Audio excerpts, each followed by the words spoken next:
पहले मैं आप सबको वेलकम करता हूँ ये हिंदी सेशन में एंड पहले I would like to thank Tata Tiscon कि ये हिंदी वेबिनार ऑर्गेनाइज करने के लिए एंड यहाँ पे हम बात करेंगे यहाँ पे हम बात करेंगे बेसिकली वाटर प्रूफिंग सिस्टम्स के बारे में जो हम नॉर्मली बिल्डिंग के लिए रिकमेंड करते हैं। आज हम पूरा कंसेप्ट को समझेंगे।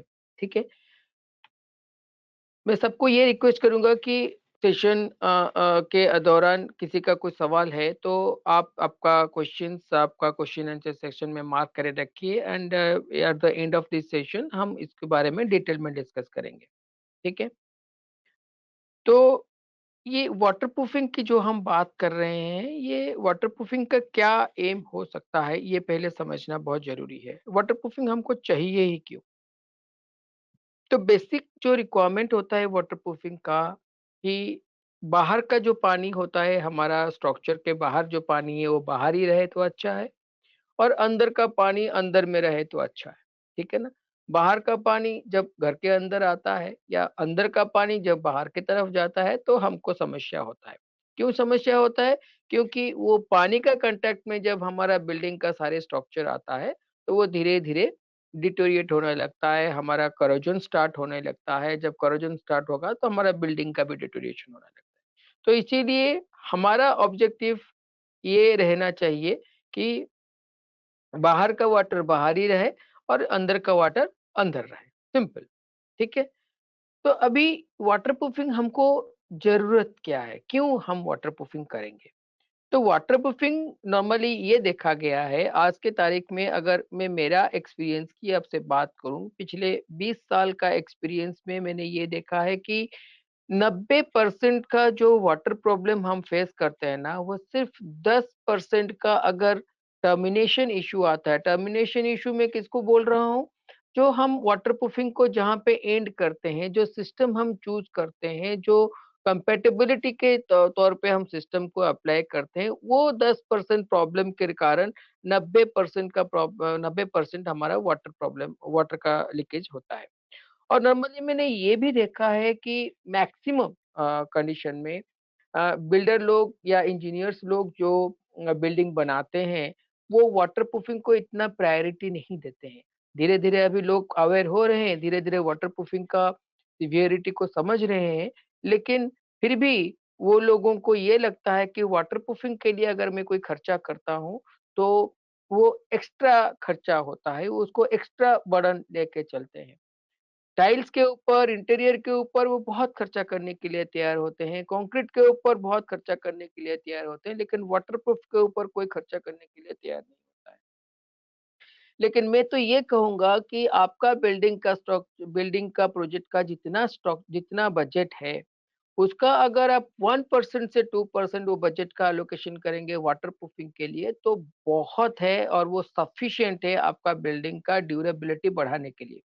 मतलब सीधा लैंग्वेज में मैं अगर कहूँगा तो 1% से 2% का खर्चा आप करके आप एक स्ट्रक्चर का ड्यूरेबिलिटी 20 साल से 30 साल बढ़ा सकते हैं। ठीक है? तो ये समझना बहुत ज़रूरी है हम सबके लिए कि ये वाटर कितना डेंजरस हो सकता है, हमारा बिल्डिंग को नुकसान पहुँचाने के लिए। इसका इफ़ेक्टिवनेस कितना खतरनाक होता है। यहाँ पे एक छोटा एग्ज़ाम्पल लिया हूँ जस्ट आप सब लोगों का अंडरस्टैंडिंग के लिए। एक वाटर एक वाटर ड्रॉप का वेट कितना होगा? 0.05 ग्राम में पकड़ के चलता हूँ, ठीक है? अभी ये 0.05 ग्राम वेट का अगर वाटर ड्रॉपलेट अगर एक विंड स्पीड के साथ आके आपका इतना स्पीड विंड के साथ जुड़ के अगर आपके कंक्रीट में टकराता है, तो आपका कितना वाटर प्रेशर वो दे रहा है, यहाँ पे आप देख सकते हैं। यहाँ पे जैसे कि अब मान लो कि विंड का स्पीड 100 kmph है, 100 किलोमीटर पर आवर है। तो 100 किलोमीटर आवर तेजी से अगर ये 0.05 ग्राम मास का वाटर पार्टिकल आके आपका कंक्रीट से टकराता है, तो ये आपको 1400 सेंटीमीटर हेड वाटर का प्रेशर देगा। It is very very dangerous for the structure. ठीक है। अभी ये तो विंड का प्रेशर हो गया, ये सॉरी ये विंड का स्पीड हो गया। अभी विंड कौन-सा डायरेक्शन से फ्लो कर रहा है वो हम नहीं बोल सकते। अगर वो डायरेक्शन आपका वाटर ड्रॉपलेट मान लीजिए जो सरफेस पे है, वहाँ पे अगर विंड का डायरेक्शन आपको अगर ये जो थीटा एंगल की हम बात कर रहे हैं, ये अगर 90 से कम है, तो वाटर का पेनिट्रेशन का जो प्रोबेबिलिटी है वो बढ़ जाता है। अगर ये थीटा का वैल्यू आपका 90 डिग्री से ज़्यादा है, तो ये जो वाटर का पार्टिकल है, वो वाटर पार्टिकल का अंदर पेनिट्रेशन होने का प्रोबेबिलिटी कम हो जाता है। ठीक है? तो ये हो गया इम्पैक्ट और एक वाटर का विंड के साथ। तो वाटर घुसना है तो घुसेगा, लेकिन हमको अगर हमारे स्ट्रक्चर को ड्यूरेबल बनाना है, तो क्या-क्या चीज़ के ऊपर हमको ध्यान देना है, ये जानना हम सबके लिए बहुत ज़रूरी है। पहला चीज़ तो ये है कि अगर हमको एक सक्सेसफुल वाटरप्रूफिंग करना है, पहले हमको ये आइडेंटिफ़ाई करना ज़रूरी है कि ये पानी घुस कहाँ से रहा है। To identify the source is very important. ठीक है? सेकंड आती है कि ये जो सिस्टम हम डिजाइन करेंगे to prevent our structure from water ingress, तो ये डिजाइनिंग क्या सिस्टम करना चाहिए, उसके लिए आपको एक वाटर प्रूफिंग एक्सपर्ट का हेल्प लेना बहुत ही जरूरी है। ठीक है? एंड तीसरा चीज़ है कि जो सिस्टम हम फाइनलाइज़ कर रहे हैं, वो सिस्टम को हम किस तरह से टर्मिनेट कर रहे हैं और किस तरह से हम उसको एंड कर रहे हैं। अगर मान लीजिए आपने अच्छे से अच्छा सिस्टम आपने इम्प्लीमेंट किया आपका स्ट्रक्चर को वाटरप्रूफ करने के लिए, लेकिन फाइनली आपने आपका वो सिस्टम को टर्मिनेट प्रॉपर्ली नहीं किया, तो आपका पूरा का पूरा मेहनत बेकार हो जाएगा और आप जितना भी कॉस्टली वाटरप्रूफिंग सिस्टम आप करेंगे, वो सब फेल हो जाएगा। आपका सारा पैसा पानी में जाएगा, ठीक है? तो इसीलिए ये 3 चीज़ बहुत ही ज़रूरी है और ये हमको करना बहुत ज़रूरी है। अभी वाटरप्रूफिंग सब्जेक्ट में घुसने से पहले ये जानना हम सबके लिए बहुत ज़रूरी है कि ये सिस्टम उसका टर्मिनोलॉजी क्या है? पहले समझ लेते हैं ये टर्मिनोलॉजी पार्ट को। ये यहाँ पे मैंने एक एग्ज़ाम्पल दिया है आप वाटर टैंक, ठीक है? वाटर टैंक आप उसको ओवरहेड वाटर टैंक बोलो या फिर आप उसको अंडरग्राउंड वाटर टैंक बोलो या फायर फाइटिंग वाटर टैंक बोलो। ये वाटर टैंक किसी भी फॉर्म में चाहे क्यों ना हो। वाटर टैंक पे नॉर्मली टैंक के अंदर ही पानी रहता है और यहाँ पे पानी देखिए ये अंदर से बाहर की तरफ आ रहा है। तो यहाँ पे अगर मैं पॉजिटिव साइड बोलूंगा ये वाटर टैंक का, तो ये जो पोर्शन है, ये पोर्शन जो अंदर का पोर्शन है, ये पॉजिटिव साइड हम ट्रीट करेंगे। और ये जो एरिया है वाटर टैंक का जो बाहर का पोर्शन है, जो डैम्पनेस शो करेगा अगर वाटर सीपेज होता है, तो ये negative side. In the same scenario अगर मैं एक स्ट्रक्चर का इमेजिन करूंगा जिसको हम अंडरग्राउंड स्ट्रक्चर बोलते हैं, जो हमारा ग्राउंड लेवल से नीचे है, तो वहां पे अगर आपका ग्राउंड लेवल का पानी अगर ये स्ट्रक्चर में पेनिट्रेट करेगा, तो ये बाहर की तरफ से करेगा, जहां पे मैंने ये एरो दिया हुआ है। ठीक है? अभी ये जो साइड है जहाँ से पानी घुस रहा है, तो ये हमारा पॉजिटिव साइड हो गया और ये जो बिल्डिंग का जो इनसाइड एरिया हो गया, जिस उसको हम नेगेटिव साइड बोलेंगे। तो इन शॉर्ट अगर हम बात करेंगे, तो पॉजिटिव साइड वाटरप्रूफिंग जहाँ से पानी घुस रहा है और नेगेटिव साइड वाटरप्रूफिंग क्या हो गया, जहाँ से पानी बाहर निकल रहा है। तो अगर ये सवाल हम लेके चलेंगे कि हमको बेस्ट वाटरप्रूफिंग कहाँ पे हमको करना है, अगर हमारा स्ट्रक्चर के लिए बेस्ट वाटरप्रूफिंग हमको रिकमेंड करना है, तो हमेशा हमको पॉजिटिव वाटरप्रूफिंग के ऊपर फोकस करना है, नेगेटिव वाटरप्रूफिंग के ऊपर नहीं करना है। ठीक है? तो अभी ये जो वाटरप्रूफिंग की हम बात करेंगे, ये वाटरप्रूफिंग का मैकेनिज्म क्या है, ये पहले समझना हम सबके लिए बहुत जरूरी है। ठीक है? एक आता है आपका पोर ब्लॉकिंग मैकेनिज्म एंड दूसरा आता है आपका सरफेस सीलिंग मैकेनिज्म। मतलब मेरे मैं ये कहना चाहता हूँ कि आज के तारीख में हम एंटायर वर्ल्ड में जो वाटरप्रूफिंग मैकेनिज्म की बात करते हैं, सारे की सारा वाटरप्रूफिंग मैकेनिज्म सिर्फ दो प्रिंसिपल पे टिका हुआ है। जितने भी सारे टेक्नोलॉजी आप सुन रहे हैं वाटरप्रूफिंग का, वो सारे टेक्नोलॉजी यही सिर्फ 2 सिस्टम के ऊपर टिके हुए हैं, pore blocking mechanism and surface sealing mechanism. ये पोर ब्लॉकिंग मैकेनिज्म क्या होता है और सरफेस सीलिंग मैकेनिज्म क्या होता है, ये पहले थोड़ा समझ लेते हैं। पोर ब्लॉकिंग मैकेनिज्म क्या होता है, आप समझ लीजिए एक कंक्रीट का स्ट्रक्चर है। अभी ये कंक्रीट का स्ट्रक्चर को हमको अगर वाटरप्रूफ करना है, तो क्या कर सकते हैं, अभी कंक्रीट के थ्रू एंड थ्रू पानी हमारा आ रहा है। तो कंक्रीट के थ्रू एंड थ्रू पानी क्यों आ रहा है? बिकॉज़ कंक्रीट के अंदर कुछ तो वॉइड है। और ये चीज़ ये ध्यान पे हमको सबको लेना ज़रूरी है कि कंक्रीट आप चाहे कितना भी अच्छा क्यों ना बना लीजिए, आपका कंक्रीट 100% वॉइड फ्री नहीं होता है। ठीक है? तो जब आपका कंक्रीट 100% वॉइड फ्री नहीं होता है, तो डेफिनिटली आपका कंक्रीट अगर 24/7 वाटर के कांटेक्ट में आएगा, तो वो पानी, वो वॉइड के थ्रू, वो माइक्रोपोर के थ्रू सीपेज करेगा ही करेगा। तो हम अगर चाहेंगे कि वो सीपेज ना करे तो क्या कर सकते हैं, हम कुछ ऐसा एडिटिव मिलाएँगे कंक्रीट में, सो दैट कि कंक्रीट में जो वॉइड से जो पोरोसिटी है वो मिनिमाइज़ हो जाए। ठीक है? That mechanism is called the pore blocking mechanism. हम इसके ऊपर और डिटेल में डिस्कस करेंगे अगले स्लाइड्स में। दूसरा कंसेप्ट क्या आता है? Surface sealing mechanism. तो ये सरफेस सीलिंग मैकेनिज्म क्या होता है? जैसे कि हमने बताया कि पहला कंसेप्ट में हमने कंक्रीट के अंदर वॉइड कम कर दिया, लेकिन वो 100% पॉसिबल नहीं है। हम जैसे कि मैंने बोला कि 100% वॉइड फ्री कंक्रीट बनाना नेक्स्ट टू इम्पॉसिबल टास्क है। वॉइड को मिनिमाइज कर सकते हैं, that is very easy subject for us. आज के तारीख में बहुत सारे टेक्नोलॉजी अवेलेबल है वो कंक्रीट का वॉइड को मिनिमाइज करने के लिए, लेकिन 100% वॉइड फ्री कंक्रीट हम नहीं कर सकते। तो उसके लिए हम सहारा लेंगे सरफेस सीलिंग मैकेनिज्म का। सरफेस सीलिंग मैकेनिज्म में क्या होता है? सरफेस के ऊपर हम कुछ ऐसा नॉन परमिएबल फिल्म कंक्रीट के ऊपर लगा देंगे, ताकि पानी वो जो फिल्म को आर पार करके कंक्रीट को टच नहीं कर पाएगा। अगर पानी वो सरफेस को, वो मेम्ब्रेन को टच कर क्रॉस करके अगर कंक्रीट को टच नहीं कर पाएगा, तो हमारा पानी छुएगा ही नहीं कंक्रीट को, तो हमारा कंक्रीट वाटरप्रूफ हो गया। ठीक है? तो दिस इज द ऑब्जेक्टिव। और ये जो टाइप बी मैंने लिखा है, टाइप ए क्या लिखा है, ये अगले स्लाइड में हम समझते हैं। अगर हम BS 8102 की बात करेंगे, उसमें उसने नॉर्मली हमारा बिल्डिंग स्ट्रक्चर के लिए ना 3 तरह का वाटरप्रूफिंग सिस्टम का रिकमेंडेशन किया है। ठीक है? पहला आता है टाइप ए सिस्टम, देन आता है type B system, then third आता है type C system. Type A system क्या बयान करता है? टाइप ए सिस्टम बयान करता है कि हम हमारा कंक्रीट के ऊपर कोई ऐसा लेयर चढ़ा दें, जाकि हमारा कंक्रीट कंप्लीट हमारा ताकि पानी कंक्रीट को टच ना कर पाए। जैसे कि हमारा मोबाइल की एग्जांपल ले लीजिए। बारिश के दिनों अगर हम हमारा मोबाइल को प्रोटेक्ट करना चाहते हैं, तो what are the basic steps हम फॉलो हम क्या करते हैं? मोबाइल को एक पॉलिथीन के अंदर डाल देते हैं। ठीक है ना? ताकि पॉलीथीन के अंदर डालते हैं, क्योंकि हम जानते हैं पॉलीथीन कंप्लीटली वाटरप्रूफ होता है। तो वाटर पॉलीथीन के थ्रू आर पार नहीं कर पाएगा। तो that is called the surface protection technology. आप सरफेस, क्योंकि मोबाइल को आप वाटरप्रूफ तो नहीं बना सकते ना, तो इसीलिए मोबाइल के ऊपर कुछ ऐसा पॉलीथीन डाल दीजिए, तो दैट कि पानी मोबाइल के अंदर नहीं जा पाएगा, क्योंकि सारा पानी आपका पॉलीथीन प्रोटेक्ट कर लेगा। और ये टाइप ए जो बैरियर सिस्टम होता है, एग्जैक्टली सेम प्रिंसिपल के ऊपर काम करता है। ठीक है?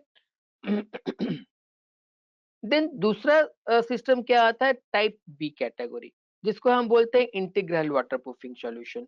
जो क्या करता है, हम जैसे कि मैंने आपको बताया कि कंक्रीट में हम कुछ ऐसा चीज डाल देंगे कंक्रीट बनाने के टाइम पे, ताकि कंक्रीट का जो पोरोसिटी है वो काफी हद तक मिनिमाइज हो जाएगा। और कंक्रीट जब काफी हद तक मिनिमाइज आपका हो जाएगा, और आपका कंक्रीट क्या करेगा, आपका कंक्रीट वाटर को अंदर आने भी नहीं देगा। ठीक है ना? और ये इंटीग्रल वाटरप्रूफिंग के बारे में हम और डिटेल में डिस्कस करेंगे। ठीक है? अभी आता है टाइप सी कैटेगरी। अभी टाइप सी कैटेगरी क्या बोलता है? टाइप सी कैटेगरी बात करता है जो जॉइंट्स होते हैं, जो कंक्रीट में जितने भी सारे जॉइंट्स होते हैं, क्योंकि कभी बिल्डिंग स्ट्रक्चर की हम बात करेंगे, तो वहाँ पे हमको कंस्ट्रक्शन जॉइंट्स मिल जाएंगे, वहाँ पे हमको एक्सपेंशन जॉइंट्स मिल जाएंगे, वहाँ पे हमको कंट्रैक्शन जॉइंट्स मिल जाएंगे, तो वेरियस जॉइंट्स हमको मिल जाएंगे। तो वो जॉइंट को मिनिमाइज करने के लिए, वो जो सॉरी नॉट मिनिमाइज, जॉइंट के थ्रू आपका पानी भी वो कंक्रीट के अंदर आता है। तो वो जॉइंट के थ्रू पानी ना आए, उसको हमको प्रोटेक्शन करने के लिए हम ये बैरियर सिस्टम को अप्लाई कर सकते हैं। और क्या कर सकते हैं? जहाँ पे पानी घुस रहा है, पानी को अगर हम एक डायरेक्शन दे दें ताकि वो बाहर ही बाहर निकल जाए, तो पानी हमारा कंक्रीट के अंदर आ नहीं पाएगा और हमारा कंक्रीट को नुकसान नहीं पहुंचाएगा। तो उसके लिए हम क्या करेंगे? डेडिकेटेड चैनल्स प्रोवाइड कर देंगे। अगर हम चैनल्स प्रोवाइड कर देंगे तो पानी वो चैनल के थ्रू ही बाहर निकल जाएगा, तो ये बैरियर प्रोटेक्शन होता है। तो ये सारे के सारे सिस्टम के ऊपर हम डिस्कस करेंगे। आज के तारीख में जो वाटर प्रूफिंग टेक्नोलॉजी सारे इंडस्ट्रीज फॉलो कर रहे हैं, वो टाइप ए, टाइप बी के ऊपर कर रहे हैं, टाइप सी के ऊपर सिर्फ कुछ सिलेक्टेड प्रोजेक्ट्स में यूज हो रहा है, जहाँ पे the structure is subjected to heavy water retaining properties and all this thing.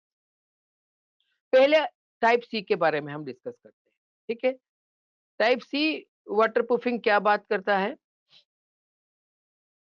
अ, ये जो बैरियर प्रोटेक्शन की हम बात करते हैं, ये बैरियर प्रोटेक्शन में आपका पीवीसी एक टेक्नोलॉजी है। पीवीसी पॉलीविनाइल क्लोराइड है। आपने पीवीसी वाटर स्टॉपर्स के नाम सुने होंगे। और ये वाटर स्टॉपर्स क्या होता है ना, बहुत ही पुराना टेक्नोलॉजी है और आज भी इसका पॉपुलैरिटी है। हर टेक्नोलॉजी का एक प्लस पॉइंट होता है, एक माइनस पॉइंट भी होता है। तो ये पीवीसी क्या होता है, इसका ऑब्जेक्टिव क्या है? ये है आपका पीवीसी वाटर प्रूफिंग का स्ट्रक्चर। इसमें एक ऑब्जेक्टिव क्या है कि ये हिस्सा आप कोई भी, ये पीवीसी वाटर स्टॉपर्स आप कोई भी आपका टाइप ऑफ जॉइंट के लिए रिकमेंड कर सकते हैं। आप कंस्ट्रक्शन जॉइंट हो, एक्सपेंशन जॉइंट हो, हाँ, लेकिन डिफरेंट जॉइंट के लिए आपका जो PVC water stoppers different different type का होता है, ठीक है? तो उसके बारे में हम इतना डिटेल बात नहीं करेंगे, क्योंकि टाइम उतना नहीं है हमारे पास। लेकिन मैं आपको बेसिक कांसेप्ट बताना चाहूँगा कि ये वो पीवीसी वाटर स्टॉपिंग स्टॉपर्स काम कैसे करता है। यहाँ पे देखिए, ये जो पीवीसी वाटर स्टॉपर्स का जो मैंने एक स्ट्रक्चर आपको दिखाया है, ये मिडिल पोर्शन है। ये जहाँ पे अभी मैं पॉइंटर घुमा रहा हूँ, ये हो गया उसका सेंट्रल लाइन। आप उसको उसको स्पाइनल कॉर्ड भी बोल सकते हो। बाकी ये हिस्सा उसका नीचे का हिस्सा होता है और ये उसका ऊपर का हिस्सा होता है, या इसको नीचे बोलिए, इसको ऊपर बोलिए, कुछ फ़र्क नहीं पड़ता, लेकिन ये 2 पार्ट में डिवाइड होता है। ये पार्ट आपका नीचे वाले कंक्रीट में एम्बेड होगा और ये वाला पार्ट आपका ऊपर वाले कंक्रीट में एम्बेड होगा। तो जिसके वजह से क्या होगा, आपका वाटर जब ये जॉइंट के थ्रू फ्लो करेगा, नॉर्मली हमारा ये फीलिंग है कि ये इस तरह से, कि पानी अगर यहाँ से घुसेगा, तो it is not practically possible कि पानी पूरा इतने सारे अंडुलेशंस पास करके बाहर जा पाएगा। तो इसीलिए ये क्या आपको अच्छा खासा वाटर प्रूफिंग देता है। लेकिन जैसे कि मैंने बताया, पीवीसी वाटर स्टॉपर्स का बहुत सारे ड्रॉबैक्स भी होता है। एक तो इंस्टॉलेशन इसका बहुत मुश्किल होता है। दूसरा, इंस्टॉलेशन के टाइम पे, कंक्रीट के टाइम पे पीवीसी वाटर स्टॉपर्स मुड़ने का भी खतरा रहता है। उसमें अगर आपका कंक्रीट अगर श्रिंकेज करता है, तो कंक्रीट प्रॉपर्ली पीवीसी के साथ प्रॉपर्ली बॉन्डिंग भी नहीं हो पाता है, जिस वजह से श्रिंकेज के टाइम पे वहाँ पे गैप रहने का चांसेस रहता है। तो these are the some drawbacks जो कि मैंने पीवीसी वाटर स्टॉपर्स में मिलता है नॉर्मली। तो इसको ओवरकम करने के लिए अभी नया टेक्नोलॉजी हम इंट्रोड्यूस किए हैं, which is called the swellable type waterproofing. ये स्वेलेबल टाइप वाटरप्रूफिंग क्या होता है? ये 20 एमएम बाय 20 एमएम का डायमेंशन होता है इसका क्रॉस सेक्शनल, ये ऐसा बार जैसा होता है, स्ट्रिप जैसा आता है। और या 10 एमएम बाय 10 एमएम में मिलता है, 10 एमएम बाय 20 एमएम में भी मिलता है। डिफरेंट डिफरेंट डिजाइन में क्रॉस सेक्शनल डायमेंशन में ये मिल जाता है।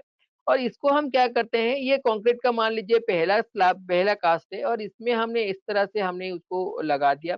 इसको आप एडहेसिव दे के भी लगा सकते हो, इसको आप ग्रूविंग करके भी लगा सकते हो। ऑब्जेक्टिव क्या है, इसको लगाने से क्या है कि इसके ऊपर आप जब सेकंड कंक्रीट कास्ट करेंगे, एंड ये सेकंड कंक्रीट कास्ट होने के बाद ये जब वाटर अंदर जाता है, ये कंक्रीट के थ्रू आपका क्रॉस करता है, तो पानी जब ये स्वेलेबल वाटर बार को टच करता है, तो ये स्वेलेबल वाटर बार स्वेल करता है। कितना स्वेल करता है? 30% टू 40% स्वेल करता है। अभी ये जो स्वेलिंग होता है, ये बहुत ही कंट्रोल्ड एक्सपेंशन होता है, जिस वजह से ये कंक्रीट को नेगेटिव इफेक्ट नहीं डालता है।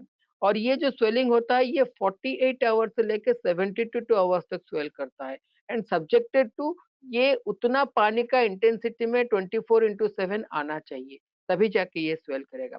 और ये स्वेल करके जब, और ये क्या करता है, कंक्रीट का जो प्रोफाइल होता है, जो हनीकॉम्बिंग हो या जो भी अंडुलेशंस हो, उस तरह का प्रोफाइल ये ले लेता है, जिस वजह से ये कंक्रीट का जॉइंट को कंप्लीटली वाटर टाइट करता है।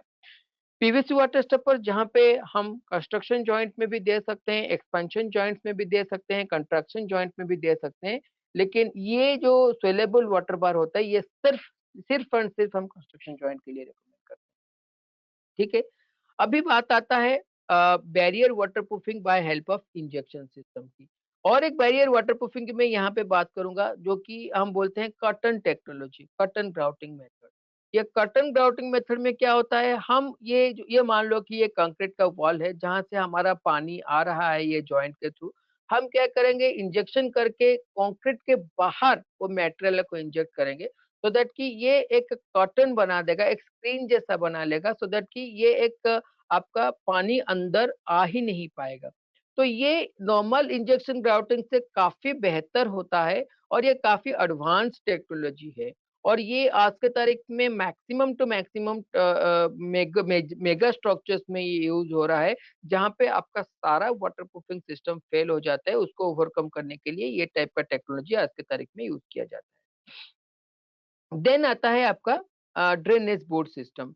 ड्रेनेज बोर्ड सिस्टम में क्या होता है डिंपल बोर्ड इसको कोई-कोई ड्रेनेज बोर्ड भी बोलता है, कोई-कोई उसको डिंपल बोर्ड भी बोलता है, कोई उसको एक्सेल बोर्ड भी बोलता है। तो उसका ऑब्जेक्टिव क्या है कि बाहर का पानी बाहर से निकल जाएगा और पानी अब अपने आप बाहर से निकल जाएगा सो दैट कि ये कंक्रीट को कहीं जमेगा नहीं और ये कंक्रीट को नुकसान नहीं पहुँचाएगा। तो आपने पानी को निकलने का एक रास्ता बना दिया। जब तक पानी आप निकालने के रास्ता बना देते, तो पानी आपका स्ट्रक्चर तक आया ही नहीं। ये कुछ इंजेक्शन टेक्नोलॉजी का पिक्चर है जो कि हम कोई भी टाइप ऑफ जॉइंट को ट्रीटमेंट करने के लिए फ्रॉम वाटर इनग्रेस हम इस्तेमाल कर सकते हैं। ये जो ब्लैक कलर का ये जो हम दिखा रहे हैं ये different type of water stoppers है, पीवीसी वाटर स्टॉपर्स है, जो कि हम नॉर्मली रिकमेंड करते हैं फॉर डिफरेंट डिफरेंट जॉइंट्स के लिए। अगर मान लीजिए इफ ऐसा कोई कंडीशन आया है जहाँ पे ये पीवीसी वाटर स्टॉपर्स आपका बुरी तरह से फेल हो चुका है तो वहाँ पे आप उसको रिपेयर करना चाहते हैं, स्ट्रक्चर को कंप्लीटली वाटरप्रूफ बनाना चाहते हैं, तो there are various technology, there are various methodologies are available where we can treat the all the expansion joints और any kind of joint leakages through joints and हम उसको सील कर सकते हैं।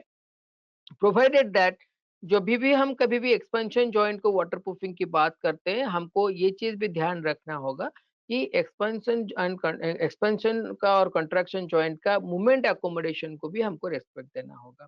तो वो मूवमेंट अकोमोडेशन को ध्यान रखते हुए ये सारे ट्रीटमेंट किया जाता है सो दैट कि वाटर से सीलिंग भी करे प्लस इसका मूवमेंट अकोमोडेशन को भी ये कुशनिंग दे दे। ठीक है? देन और एक सिस्टम हम बैरियर में रिकमेंड करते हैं जिसको हम बोलते हैं प्री इंजेक्शन होस। अब ये प्री इंजेक्शन होस जो है it is a part of injection system और ये हम क्या करते हैं इसको भी हम कंस्ट्रक्शन जॉइंट के लिए ही रिकमेंड करते हैं नॉट फॉर अदर सेक्शन। तो ये जो पाइप होता है इसमें हम high pressurised water based methyl methylate हम उसको इंजेक्ट करते हैं सो दैट कि ये बाहर निकल के वो पाइप में बहुत सारे परफोरेशंस रहता है और वो परफोरेशन के थ्रू ये पानी ये पूरा फैल जाता है जॉइंट के थ्रू और ये जॉइंट को कंप्लीटली सील कर देता है।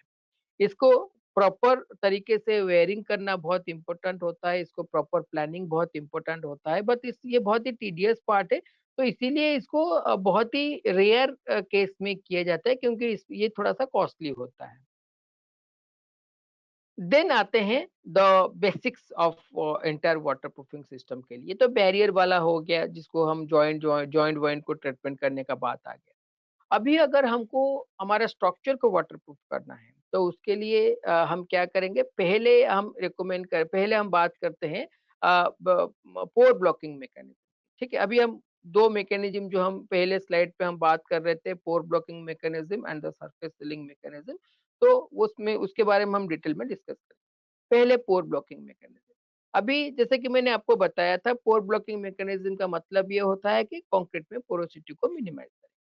तो अभी ये कंक्रीट का पोरोसिटी को मिनिमाइज करने के लिए क्या-क्या टेक्नोलॉजी हमारे पास अवेलेबल है आज की तारीख में? पहला टेक्नोलॉजी होता है इंटीग्रल वाटरप्रूफिंग कंपाउंड। ये इंटीग्रल वाटरप्रूफिंग कंपाउंड जो होता है ये 2 तरीका त तरह टाइप का इंटीग्रल वाटरप्रूफिंग कंपाउंड हम आज की तारीख में रिकमेंड करते हैं। एक होता है लिक्विड टाइप, एक होता है पाउडर टाइप। प्रोवाइडेड दैट सारे के सारे इंटीग्रल वाटरप्रूफिंग कंपाउंड आपका आईएस 2645 को सर्टिफाई करता है। ठीक है, ये क्या करता है? ये जो इंटीग्रल वाटरप्रूफिंग कंपाउंड जो है, ये आपका 8 टू 10% कुछ केस में ये मैक्सिमम 15% तक के केस में भी ये आपका पोरोसिटी को मिनिमाइज कर देता है। ठीक है? और कोई-कोई integral waterproofing compound silicate base में भी अवेलेबल है, कोई-कोई फैटी एसिड बेस में भी अवेलेबल है, कोई-कोई क्रिस्टलाइन बेस में भी अवेलेबल है और कोई मल्टी फंक्शनल में भी अवेलेबल है। ठीक है? तो लिक्विड बेस्ड चाहे हो या कोई भी या नॉर्मली फैटी एसिड बेस्ड या silicate based liquid water proofing compound basically आपका सॉरी बेसिकली आपका रिपल्शन मैकेनिज्म में काम करता है, इलेक्ट्रोमैग्नेटिक रिपल्शन मैकेनिज्म में काम करता है और कुछ-कुछ आपका powder based integral water proofing compound आपका नॉर्मली मिनरल एडमिक्सचर का कैटेगरी में अरे पोर ब्लॉकिंग और क्रिस्टलाइजेशन मेथड में काम करता है। ठीक है? लेकिन ऑब्जेक्टिव यही है कि ये आपका पोरोसिटी को मिनिमाइज़ करेगा। उससे अगर बेटर पोरोसिटी मिनिमाइजेशन की हम बात करेंगे तो हम एडमिक्सचर भी ऐड कर सकते हैं हमारे कंक्रीट में। नॉर्मली अगर हम एसएनएफ जिसको हम सल्फोनेटेड नैप्थल फॉर्माल्डिहाइड बोलते हैं या फिर एसएमएफ एडमिक्सचर जिसको हम सल्फोनेटेड मेलामाइन बेस्ड एडमिक्सचर बोलते हैं या फिर लेटेस्ट एडमिक्सचर जो आज की तारीख में अवेलेबल है हमारे हाथों में जिसको हम बोलते हैं पॉलीकार्बोक्सिलेट ईथर पीसीई बेस्ड एडमिक्सचर वो कि जो कि 30 टू 35% तक वाटर रिड्यूसिंग कर सकता है। तो वाटर रिड्यूसिंग का मतलब क्या होता है? हमारा कंक्रीट का पोरोसिटी को मिनिमाइज़ करना। तो उससे भी हम काफ़ी हद तक ये हमारा स्ट्रक्चर को वाटरप्रूफ कर सकते हैं। तो वो कैटेगरी में सारे कौन आता है? ऑल केमिकल एडमिक्सचर साथ में आते हैं। तो जितने भी हम एडमिक्स्ड कंक्रीट की बात कर रहे हैं, जितना बेटर क्वालिटी का एडमिक्सचर हम यूज़ करेंगे, उतना बेटर क्वालिटी का वाटर रिड्यूसिंग हम कर सकते हैं। और क्या कैटेगरी और क्या हम कर सकते हैं पोरोसिटी को मिनिमाइज करने के लिए? मिनरल एडमिक्सचर यूज़ कर मिनरल एडमिक्सचर में कैटेगरी में कौन आता है? क्रिस्टलाइन पाउडर आता है। क्रिस्टलाइन पाउडर का डोसेज नॉर्मली 1% टू 2% के डोसेज में हम उसको रिकमेंड करते हैं as per the weight of the cement और सीमेंटिशियस मिनरल एडमिक्सचर जिसको बोलते हैं या फिर जिसको सीमेंटिशियस सब्सटेंस बोलते हैं, जो इसका क्वांटिटी हम एज़ पर द सीमेंट के ऊपर हम कैलकुलेट करते हैं। इसमें आपका सिलिका आ गया, आपका सीमेंटिशियस बेस्ड मिनरल एडमिक्सचर आ गया, देन आपका फ्लाई ऐश आ गया, आपका जीजीबीएस स्लैग आ गया, ground granulated blast furnace slag आ गया। They are all rich in siliceous base जिसमें SiO2 का परसेंटेज ज़्यादा होता है और वही SiO2 क्या करता है जब आपका कंक्रीट का जो एक्जिस्टिंग जो लीच आउट हाइड्रेशन के बाद जो आपका कैल्शियम हाइड्रोक्साइड लीच आउट हो जाता है CaOH2 उसके साथ ये रिएक्ट करके ये CSH जेल सेकेंडरी कोई-कोई सीमेंटिशियस मिनरल एडमिक्सचर तो आपका थर्ड ग्रेड ऑफ हाइड्रेशन को भी ट्रिगर करता है जिससे आपका ये जो CSH जेल जिसको हम बोलते हैं, जिसका फुल फॉर्म है कैल्शियम सिलिकेट हाइड्रेट जेल जो कि आपका कंक्रीट को मैक्सिमम स्ट्रेंथ देने में हेल्प करता है, उसको वो परसेंटेज बढ़ाता है। अभी एक कंक्रीट में CSH जेल का परसेंटेज जितना अच्छा रहेगा, उतना कंक्रीट बेटर स्ट्रेंथ देगा, वो कंक्रीट का डेंसिटी उतना बेटर रहेगा और कंक्रीट का डेंसिटी जितना बेटर रहेगा, उसका कंप्रेसिव स्ट्रेंथ भी उतना हाई रहेगा। सिंपल। और एक तरीका आता है पोरोसिटी को मिनिमाइज़ करने के लिए जिसको हम इंजेक्शन सिस्टम भी बोलते हैं। इंजेक्शन के थ्रू भी हम कंक्रीट में पोरोसिटी मिनिमाइज़ कर सकते हैं और इंजेक्शन में क्या आता है? आपका सीमेंटिशियस इंजेक्शंस आता है और आपका रेजिन बेस्ड इंजेक्शंस आता है। सीमेंटिशियस इंजेक्शन में क्या-क्या कैटेगरी आता है? There are 2 varieties of cementitious injection. एक आता है आपका नॉर्मल सीमेंट का आप स्लरी बना लो, उसमें एक नॉन स्टिंग कंपाउंड ऐड कर दो और मे बी नाइट्रोजन बेस्ड और मे बी हाइड्रोजन बेस्ड और उसको ऐड करने के बाद फिर आप उसको इंजेक्ट कर लो। लेकिन उस वो जितना इफ़ेक्टिव वो सबसे सस्ता होता है, इसीलिए वो ज़्यादा पॉपुलर है। लेकिन उससे बेटर इफ़ेक्टिव इंजेक्शन ग्राउटिंग आप अगर करना चाहते हैं मिनरल बेस्ड इंजेक्शन, सीमेंटिशियस इंजेक्शन में के केस में, तो आपको माइक्रोफाइन सीमेंट में जाना पड़ेगा, जिसका ब्लेंड वैल्यू बहुत ही हाई रहता है। जहाँ पे सीमेंट का ब्लेंड वैल्यू 300-400 के ब्लेंड के आस-पास रहता है, वहाँ पे माइक्रोफाइन सीमेंटिशियस का ब्लेंड वैल्यू 1000, 1000, 1200 के आसपास रहता है।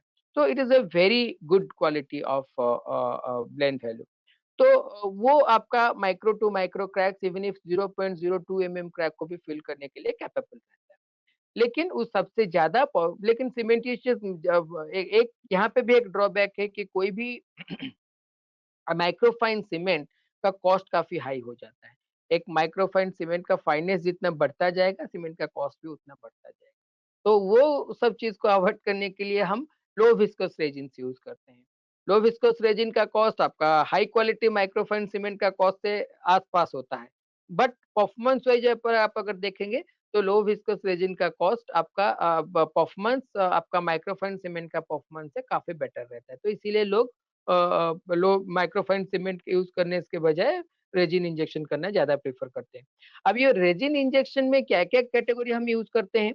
नॉर्मली लो विस्कस इपॉक्सी आ गया इसमें, लो विस्कस पॉलीयूरेथेन इसमें आ गया एंड लो विस्कस मिथाइल मेथाक्रिलेट्स आ गया।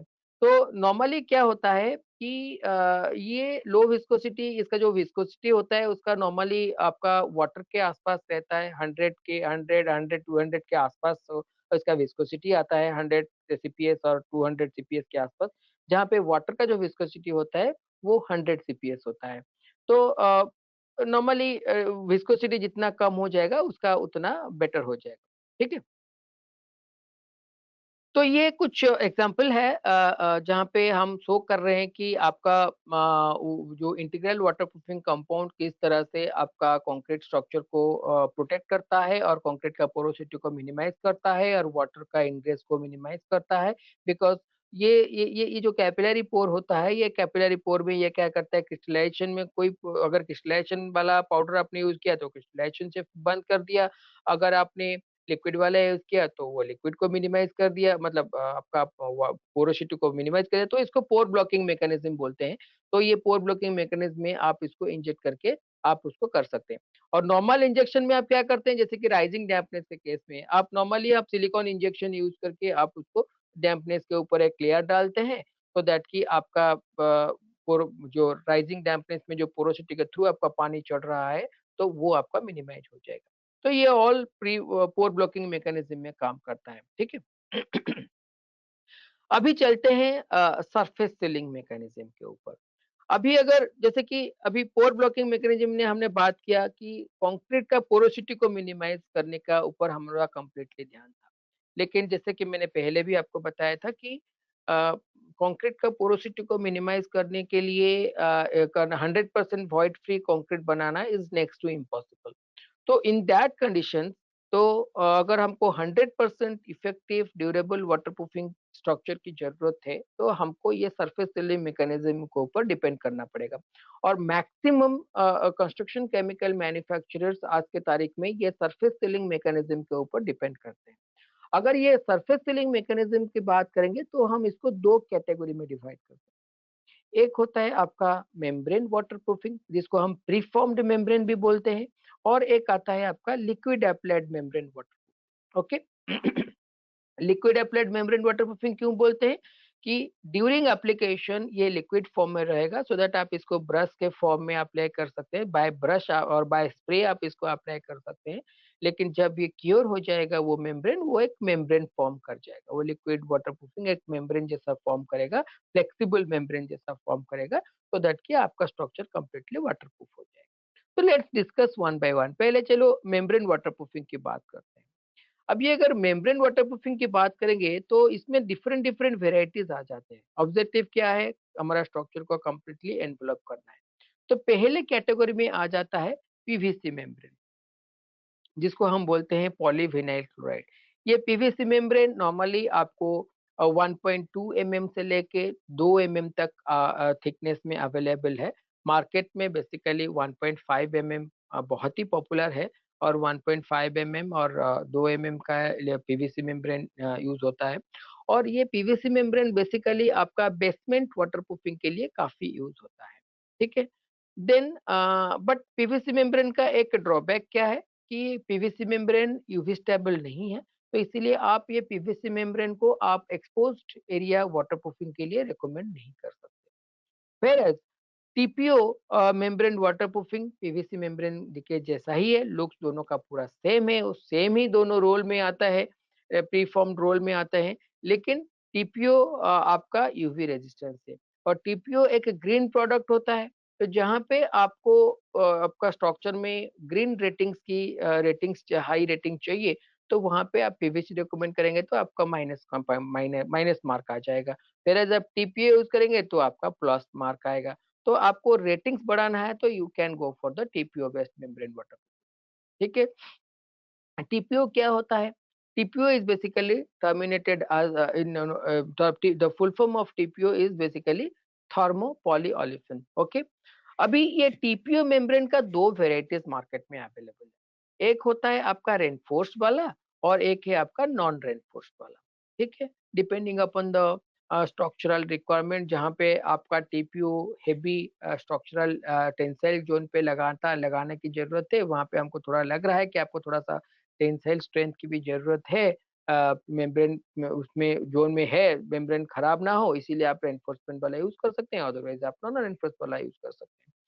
नॉर्मली टीपीओ बेसिकली बहुत ही पॉपुलर होता है लगाने के लिए इफ इट इज़ कोई भी आपका शीट डेक है या फिर आप डेक स्लैब के लिए या फिर कोरुगेटेड शीट रूफ के लिए, वाटरप्रूफिंग के लिए उसको ये टीपीओ का रिकमेंडेशन ज़्यादा होता है। फाउंडेशन में बहुत ही कम होता है।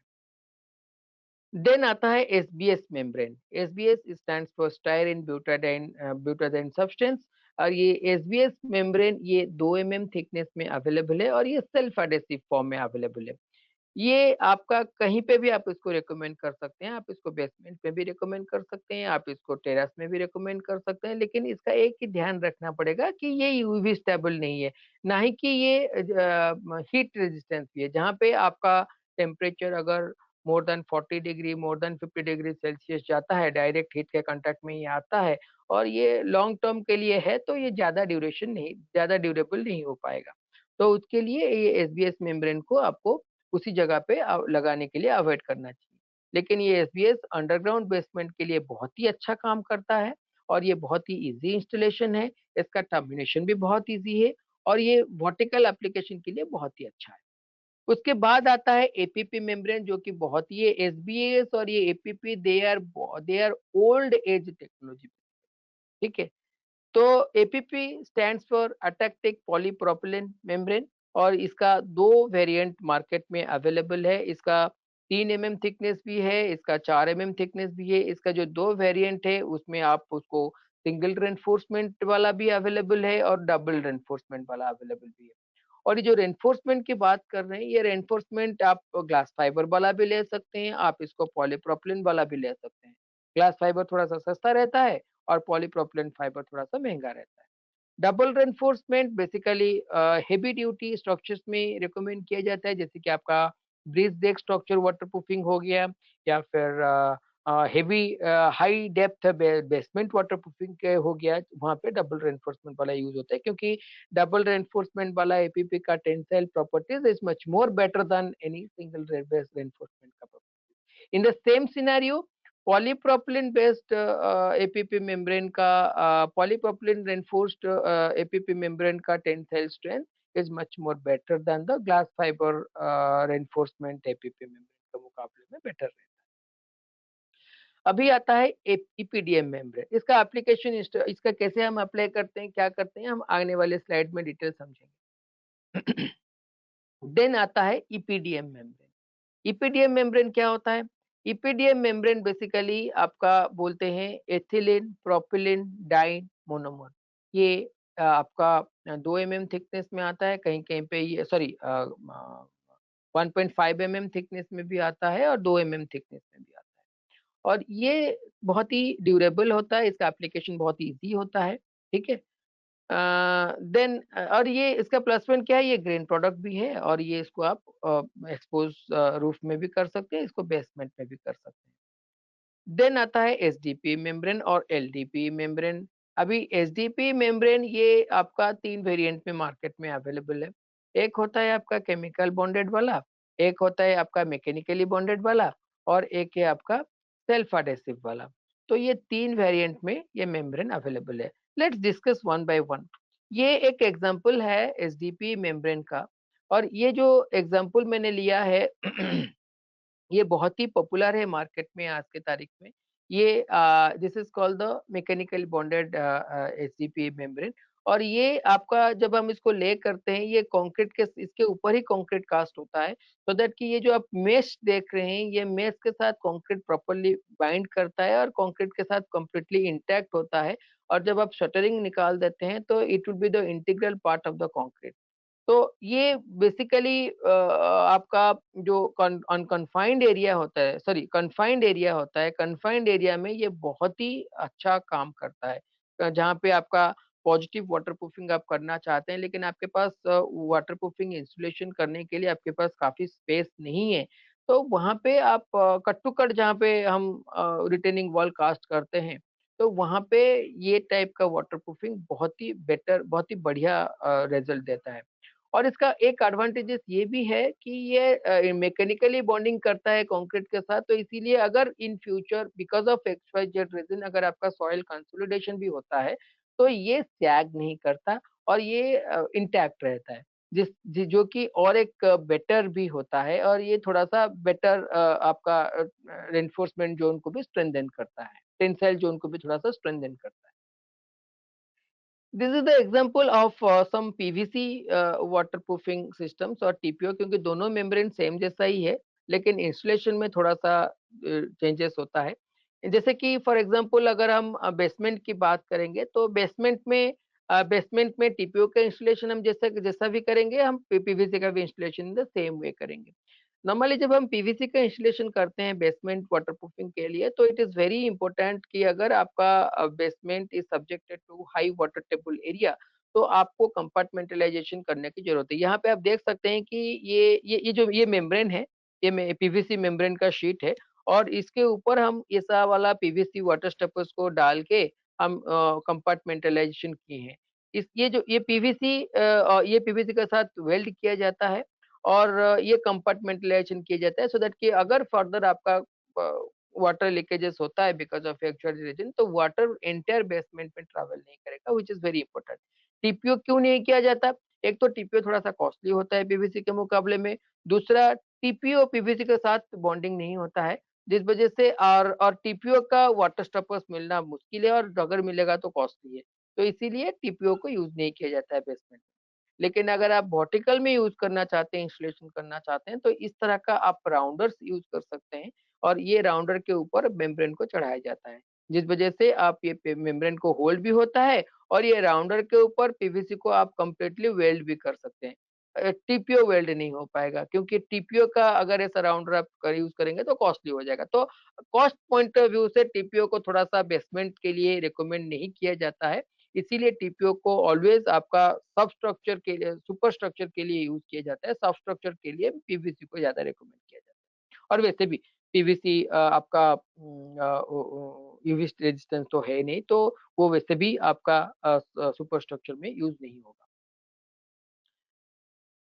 देन जब हम टी पीवीसी मेम्ब्रेन इंस्टॉल करते हैं या फिर टीपीओ मेम्ब्रेन इंस्टॉल करते हैं, दोनों का जो ओवरलैपिंग होता है 2 मेम्ब्रेन के बीच में, दोनों का जो आपका लैपिंग होता है, ये वेल्डिंग मेथड में ही होता है और वो वेल्डिंग बहुत ही अच्छा होता है और ये वेल्डिंग बहुत ही स्ट्रॉन्ग होता है और उसको डिफरेंट डिफरेंट तरीके से वेल्ड किया जाता है। और ये जो ओवरलैपिंग एरिया होता है, ये 50 एमएम से लेके 75 एमएम तक किया जाता है। अगर सिंगल वेल्ड हम कर रहे हैं तो 50 एमएम, अगर डबल वेल्ड करना है तो 70 टू 75 एमएम तक हम जा सकते हैं। उसको वेल्डिंग को चेक करने के लिए different different methods are available, जो कि इंश्योर करता है कि ये जो बॉन्डिंग है ये जो वेल्डिंग ज़ोन है, ये welding zone completely water tight है।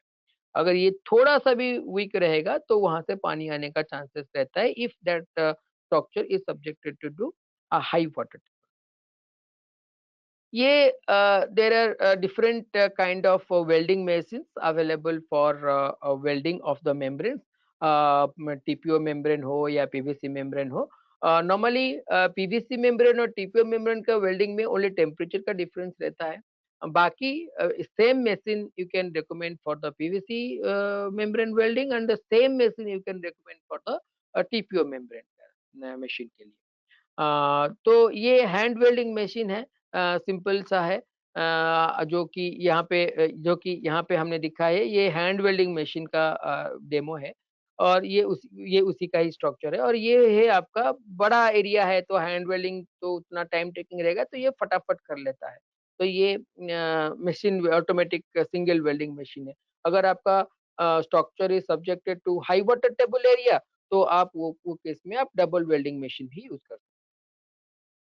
अगर आपका मेम्ब्रेन एक्सपोज्ड एरिया में आप इंस्टॉल करना चाहते हैं तो यहाँ 50 ओवरलैप तो आपको करना ही करना है। अगर आपको फुली बॉन्डेड सिस्टम के साथ करना चाहते हैं, specially for the TPO kind of application, तो आप इस तरह का टर्मिनेशन कर सकते हैं। ये सीट के ऊपर आप ऐसा नेल एंकर करेंगे, नेल एंकर करके इसके ऊपर ही आप टीपीओ मेम्ब्रेन लेके जाएँगे और इस एरिया को वेल्ड करेंगे। तो ये आपका फुली बॉन्डेड सिस्टम का प्रोवाइड करेगा। और ये जो विंड फोर्स हो गया या फिर टियर ऑफ का हो गया, इससे ये काफ़ी हद तक ये करेगा। इसका पूरा डिटेल मैं डिटेल डिस्कस नहीं कर रहा because we don't have time to discuss all the thing. तो ये जस्ट खाली मैं आपको लाइट में बता रहा हूँ, just I am touching all the subject to give you a fair idea कि all kind of systems can be is waterproofing system can be recommended for all kind of requirements.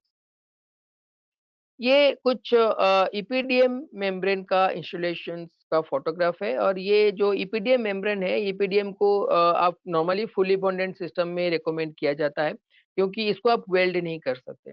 तो इसीलिए ये EPDM को install करने के लिए 2 तरह का हम एडहेसिव का इस्तेमाल करते हैं। एक तरह का एडहेसिव होता है जो कि ईपीडीएम को आपको कंक्रीट के साथ बॉन्ड करने के लिए रिकमेंड होता है, जिसको हम बॉन्डिंग एडहेसिव बोलते हैं।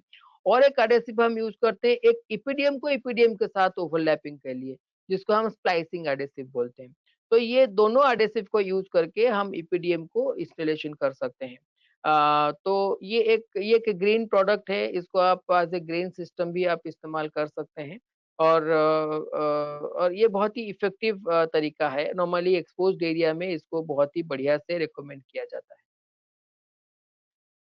This is the APP membrane system. ये एपीपी मेम्ब्रेन सिस्टम में ये 60-40 रेशियो में ये एपीपी रहता है। ऊपर पे आपका या तो मिनरल फिनिश वाला मिल जाएगा या तो सैंड फिनिश वाला मिल जाता है और इसको हमेशा ऐसा टॉर्चिंग करके ही लगाया जाता है। जैसे कि यहाँ पे आप देखो नीचे आपका बिटुमिन बेस्ड प्राइमर लगाया गया है, फिर उसको मेम्ब्रेन रोल को अलाइन करके और ये normally 1 metre by 10 metre roll में अवेलेबल है। या कोई-कोई आज की तारीख में 2 मीटर बाई 10 मीटर रोल भी शायद मिल रहा है। तो ये इसको आप टॉर्चिंग करके आप इसको लगाएँगे तो ये बिटुमिन बेस का जो प्राइमर है, ये प्राइमर और ये हॉट मेल्ट मतलब सरफेस को अच्छी तरह से चिपकता है और इंस्टॉलेशन के टाइम पे एक चीज़ आपको इंश्योर करना पड़ेगा there should not be any kind of air bubble. तो कोई इंटरप्ट एयर ना रहा एंड ये कंप्लीटली बॉन्डिंग हो जाता है, तो ये बढ़िया वाटर टाइट रहता है। लेकिन ये एपीपी मेम्ब्रेन या एसबीएस मेम्ब्रेन का एक ही ड्रॉबैक है कि ये यूवी स्टेबल नहीं है। तो अगर आप उसको एक्सपोज़ छोड़ते हैं तो इट इज़ ऑलवेज़ बेटर आप उसके ऊपर एल्यूमीनियम पेंट लगा सकते हैं। या तो अगर आप एल्यूमीनियम पेंट नहीं लगाना चाहते हैं, आपको लग रहा है कि उसके ऊपर मैकेनिकल लोड ज़्यादा है या फिर ट्रैफिक ज़्यादा है, तो आप उसके ऊपर स्किड कर सकते हैं। कुछ-कुछ इंडस्ट्रीज़ में मैंने देखा है कि ये मेम्ब्रेन लगाने के बाद नॉर्मली चिप्स और रबल्स डाल देते हैं सो दैट कि to prevent it from any kind of rain and from any kind of mechanical damage. वो भी आप कर सकते हैं, लेकिन केयर शुड बी टेकन कि it should not be exposed to direct sunlight. तो ये हो गया आपका एंटायर मेम्ब्रेन सिस्टम का एक ब्रीफ आइडिया। अभी बात करेंगे सरफेस फिलिंग के ऊपर लिक्विड एप्लाइड मेम्ब्रेन। अभी लिक्विड एप्लाइड मेम्ब्रेन का जो नाम से ही आप इमेजिन कर सकते हैं, it is available in the form of liquid, लेकिन जब ये क्योर हो जाता है आफ्टर एप्लीकेशन ये फिल्म बनाता है। तो उसमें क्या क्या टेक्नोलॉजी आज के तारीख में हम यूज करते हैं, एक एक हो गया आपका पॉलीमर मॉडिफाइड सीमेंटिशियस कोटिंग, एक हो गया आपका एक्रेलिक बेस्ड कोटिंग, एक हो गया आपका पॉलीयूरेथेन बेस्ड कोटिंग। अभी ये पॉलीयूरेथेन बेस्ड कोटिंग में आपका 2 वैराइटीज़ अवेलेबल है मार्केट में, जिसको हम पिच मॉडिफाइड भी बोलते हैं और एक को हम पिच फ्री भी बोलते हैं। ये पिच मॉडिफाइड थोड़ा-सा बिटुमेन ब्लेंड होता है तो इसीलिए ब्लैक दिखता है and pitch free bitumen blend नहीं होता है और ये नॉर्मली व्हाइट दिखता है। पिच मॉडिफाइड बिटुम प्यू मेम्ब्रेन नॉर्मली यूवी एक्सपोज़र के लिए सूटेबल नहीं होता है एंड पिच फ्री वाला it is good for the UV exposure. आज की तारीख में ऐसा भी टेक्नोलॉजी अवेलेबल है जो कि एक्रिलिक एंड प्यू को ब्लेंड करके भी प्यू एक्रिलेट सिस्टम भी मार्केट में आ गया है and this is also very widely popular और ये सब सिंगल कंपोनेंट सिस्टम है। लेकिन ये पॉलीयूरिया सिस्टम जो है ये बहुत ही एडवांस सिस्टम है और ये 2 कंपोनेंट वाला सिस्टम है और ये सिर्फ इंजेक्शन टेक्नोलॉजी से ही सॉरी इसको सिर्फ स्प्रे से ही किया जा सकता है। इसको विदाउट स्प्रे में आप ब्रश एप्लीकेशन नहीं कर सकते और ये बहुत ही रोबस्ट टेक्नोलॉजी है। देन उसके बाद आता है bitumen based coating. Bitumen based coating single component में अवेलेबल है। देन आता है आपका क्रिस्टलाइन क्रिस्टलाइन स्लरी। तो ये क्रिस्टलाइन को भी आप एज ए वाटरप्रूफ कोटिंग इस्तेमाल कर सकते हैं। तो ये जो लिक्विड एप्लाइड मेम्ब्रेन की हम बात कर रहे हैं, तो ये लिक्विड एप्लाइड मेम्ब्रेन से क्या एक्सपेक्टेशन हमको करना चाहिए और एक अच्छा क्वालिटी का लिक्विड वाटरप्रूफिंग मेम्ब्रेन को आइडेंटिफाई करने के लिए क्या-क्या खूबी रहना चाहिए, वो लिक्विड एप्लाइड मेम्ब्रेन में।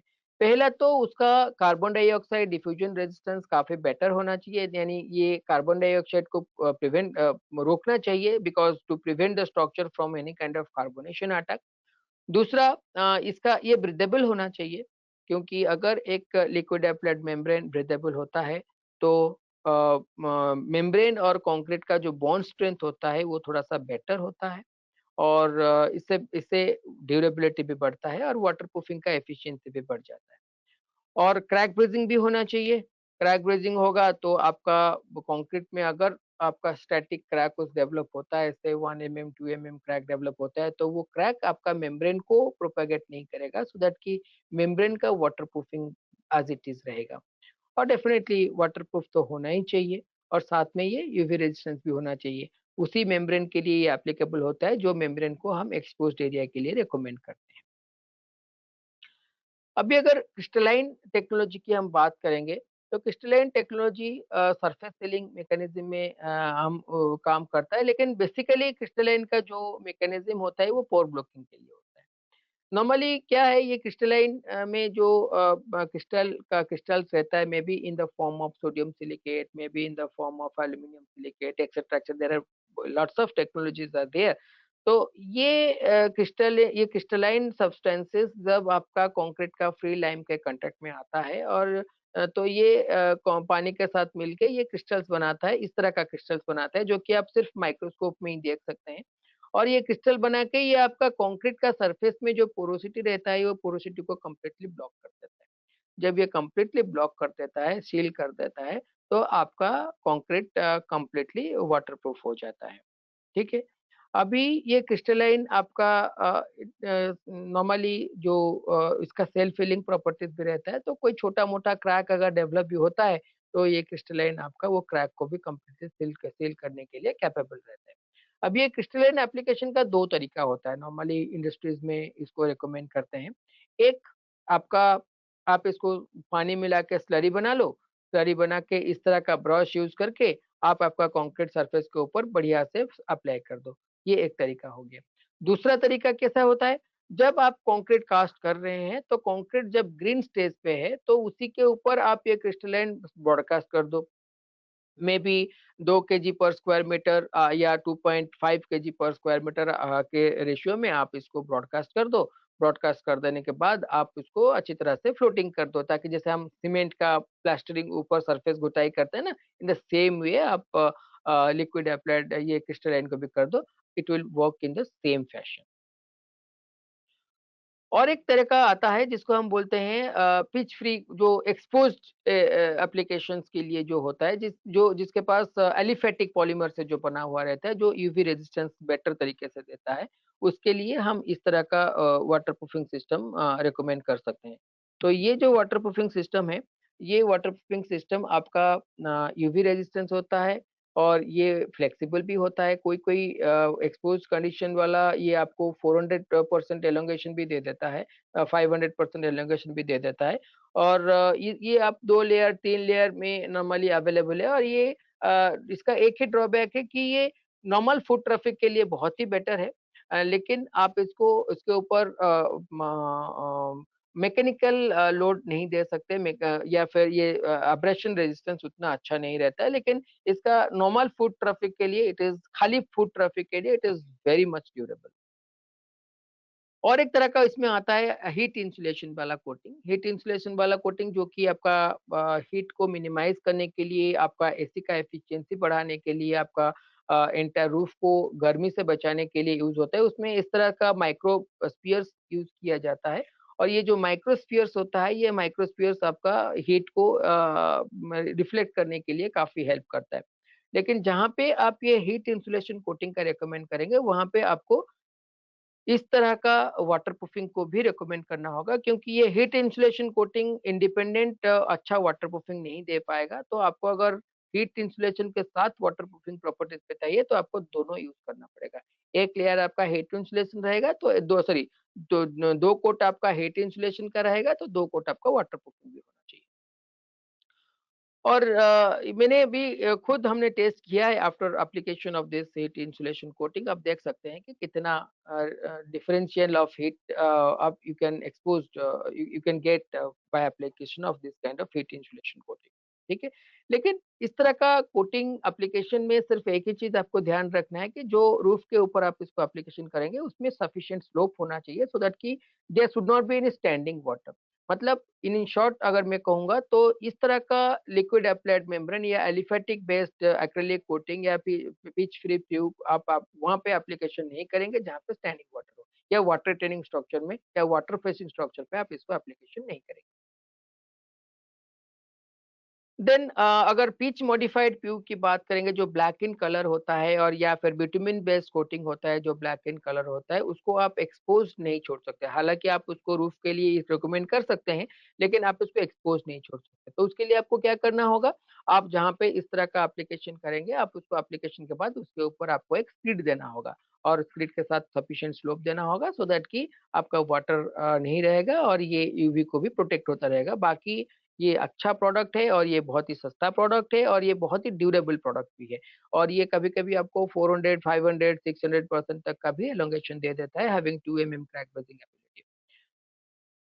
देन जो बहुत ही पॉपुलर है जो एवरी कंस्ट्रक्शन केमिकल मैन्युफैक्चरर के पास अवेलेबल है जिसको हम बोलते हैं पॉलीमर मॉडिफाइड सीमेंटिशियस कोटिंग।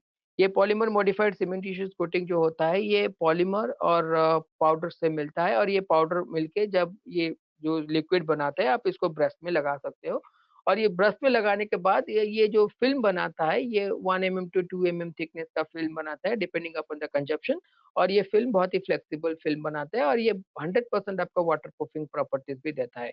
लेकिन इसका सेम ड्रॉबैक है कि it is not good for the mechanical resistance so आप इसको लगाना है, इसका 100% वाटरप्रूफिंग एफिशिएंसी को आपको बनाना है, तो इसके ऊपर आपको स्क्रिड देना पड़ेगा। This is the application procedure for the two component polymer modified cementitious coating. इसको लेकर के आप इसको इस तरह से ब्रश में लगा के आपको टर्मिनेशन करना है, प्रॉपर्ली छोड़ना है। ये पॉलीयूरिया कोटिंग का एक छोटा-सा डेमो है। ये बहुत ही प्रीशियस बहुत ही इम्पोर्टेंट प्रोडक्ट है, ये बहुत ही लेटेस्ट टेक्नोलॉजी है। इसका 2 वेरिएंट मार्केट में अवेलेबल है, हाइब्रिड पॉलीयूरिया भी है और प्योर पॉलीयूरिया भी है और इसका प्रॉपर्टीज़ बहुत ही जितने भी अभी लिक्विड एप्लाइड मेम्ब्रेन हैं, इन सबसे ये किंग आप इसको बोल सकते हो। इसका टेक्नोलॉजी, इसका स्ट्रेंथ, इसका फिजिकल पैरामीटर, इसका एप्लीकेशन और इसको आप कहीं पे भी एप्लीकेशन कर सकते हो। और हर पैरामीटर से ये हर क्वालिटी का लिक्विड एप्लाइड मेम्ब्रेन से बेटर होगा, लेकिन इसका एक ही ड्रॉबैक है कि इसका application is very skilled application workmanship की ज़रूरत है। क्यों? क्योंकि इसका जो सेटिंग टाइम है ये 15 सेकंड का सेटिंग टाइम है, 15 सेकंड टू 20 सेकंड और उसके लिए जो एप्लीकेशन टूल्स चाहिए, जो मशीन्स चाहिए, वो बहुत ही प्रिसिशंस है। तो इसीलिए इसको अगर स्किल्ड वर्कमैनशिप नहीं मिलेगा तो आपको इसको एप्लीकेशन आप इसको एप्लीकेशन नहीं करें तो अच्छा है। तो फाइनली ये जो कंक्लूजन है हमारा ये जो एंटायर सिस्टम के बारे में हम अभी बात की, I think I have covered all the system.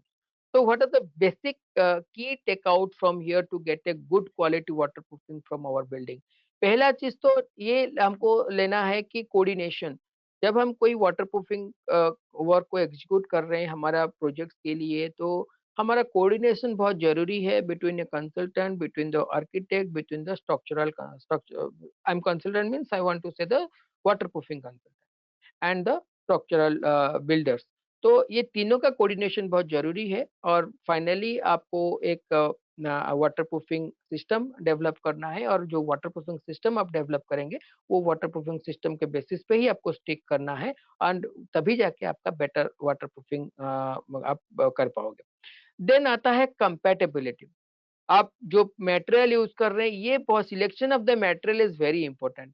कि और वो कंपैटिबिलिटी किस तरह से कैसे करेगा, और ये सिर्फ एक best good quality waterproofing consultant ही बोल पाएगा, क्योंकि there are different systems are available, बहुत सारे टेक्नोलॉजी अवेलेबल है मार्केट में, लेकिन आपका स्ट्रक्चर के लिए सारा चीज सुइटेबल नहीं है। ऐसा नहीं है कि पैरासिटामोल से आपका फीवर बंद अच्छा हो जाता है, तो इसका मतलब ये नहीं कि paracetamol is the solution for every fever. Different different fever के लिए आपको डिफरेंट डिफरेंट मेडिसिन भी चाहिए, तो इसीलिए कंपैटिबिलिटी भी बहुत जरूरी है। इसीलिए डिफरेंट डिफरेंट एप्लीकेशन एरियाज के लिए डिफरेंट डिफरेंट वाटर लीकेजेस के लिए आपको डिफरेंट डिफरेंट प्रोडक्ट का भी करना चाहिए। ऐसा भी होता है कि एक स्ट्रक्चर के लिए आपको 2 या 3 वेराइटीज का प्रोडक्ट को भी रिकमेंड करना चाहिए। Then continuity. वाटर प्रूफिंग आप जब करेंगे, आपको पूरा एनवेलप सिस्टम करना है। आपका अगर एक रूफ लीकेज हो रहा है एक बिल्डिंग का, तो ऐसा नहीं कि जहां पे लीकेज हो रहा है वहां पे आपने दो हाथ ब्रश मार लिया और आपका वाटर प्रूफिंग हो गया स्ट्रक्चर। ऐसा नहीं होता है। पूरा पूरा का पूरा आपको वॉल रूफ करना पड़ेगा, क्योंकि पानी एक ऐसा खतरनाक सब्जेक्ट है कि जहां से आपका वाटर लीकेज हो रहा है, जरूरी नहीं कि वहां से ही पानी अंदर घुस रहा है, जरूर हो सकता है पानी कहीं और से घुस रहा होगा और लीकेज यहीं से हो रहा है।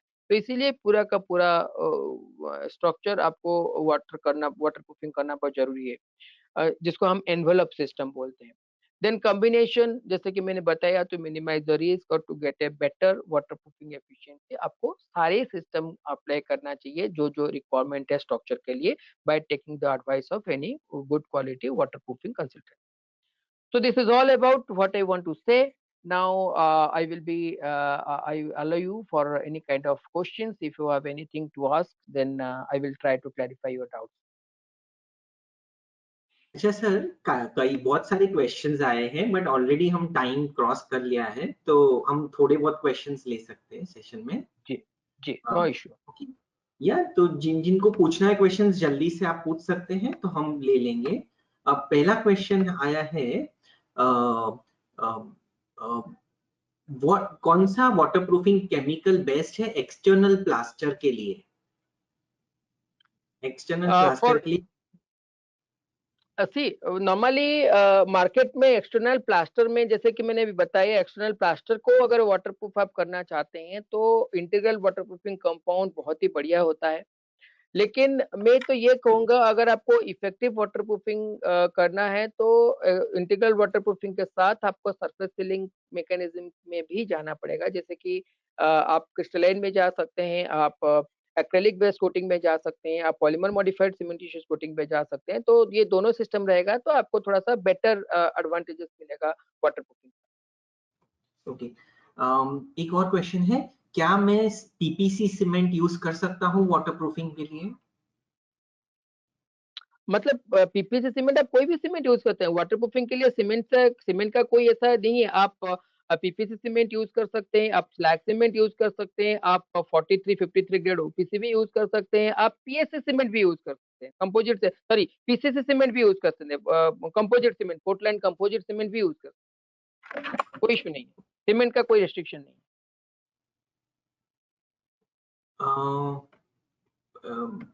ये और एक क्वेश्चन है कि वाटरप्रूफिंग ब्रिक बैट कोबा करने के बाद क्रैक्स आते हैं 6 दिन के बाद, तो वो हम कैसे उसको रोक सके या उसको कैसे रिपेयर कर सके? सी पहला चीज ये है, पहले समझना बहुत जरूरी है कि ब्रिकबैट कोबा क्यों किया जाता है। Brickbat coba is a very old technology होता है। नॉर्मली क्या होता है ना, ब्रिकबैट कोबा में हम अभी नया नया ब्रिकबैट कोबा आप करेंगे तो अच्छा इफेक्ट करता है, काम अच्छा करता है। लेकिन जब वो ब्रिकबैट कोबा पुराना हो जाता है ना, तो ये वाटर रिटेनिंग स्ट्रक्चर बनाता है। तो अगर आप ब्रिकबैट कोबा फिर भी करना चाहते हैं तो इट इज दो तीन चीज मैं यहाँ पे टिप्स देना चाहूंगा। पहला तो जो ब्रिक्स आप यूज कर रहे हैं, वो ब्रिक्स आप इस तरह का ब्रिक्स यूज करें जो कि वाटर का अब्जॉर्प्शन बहुत कम हो। नॉर्मली पुराने जमाने में जो ब्रिकबैट कोबा यूज किया जाता था, उसमें जो रेड ब्रिक्स यूज किया जाता था, उसका वाटर अब्जॉर्प्शन मोर देन 20% था। लेकिन अगर आप आज की तारीख में जो ब्रिक्स यू मिलता है सिपरेक्स ब्लॉक्स जिसको आप बोलते हो या फिर फ्लाई ऐश ब्रिक्स जिसको बोलते हो, उसका वाटर एब्ज़ॉर्प्शन 6% से भी 10% से कम है।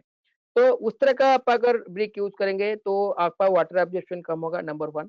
नंबर 2, आपका ब्रिक जब आप करेंगे तो आप पैनल में कीजिए और ब्रिक को मान लो कि आपका entire roof surface 2000 square feet है या 1000 स्क्वायर मीटर है, व्हाटएवर इट मे बी। आप पूरा का पूरा एक ही स्ट्रेच पे मत कीजिए, आप थोड़ा-थोड़ा गैप देके कीजिए तो ताकि आपका ये मिनिमाइज़ हो जाए। और जो उसके ऊपर आप जो प्लास्टर करते हैं, ब्रिक बैट कोबा के ऊपर जो स्क्रीड आप करते हैं टू कवर दैट, तो वो स्क्रीड में आप कट मार दीजिए, एवरी 2 मीटर बाय 2 मीटर में कट मार दीजिए और आपका ये प्रॉब्लम सॉल्व हो जाएगा क्रैक वाला। अच्छा सर, अभी हम और क्वेश्चंस नहीं नहीं ले पाएँगे, ऑलरेडी हम काफ़ी टाइम क्रॉस कर लिया है, तो हम अभी सेशंस क्लोज़ करते हैं। ठीक है, किसी को कुछ भी अगर कोई सवाल रहेगा, कुछ भी होगा तो they can directly send their queries to my mail ID and I will help you to address all the questions and all the queries. Thank you.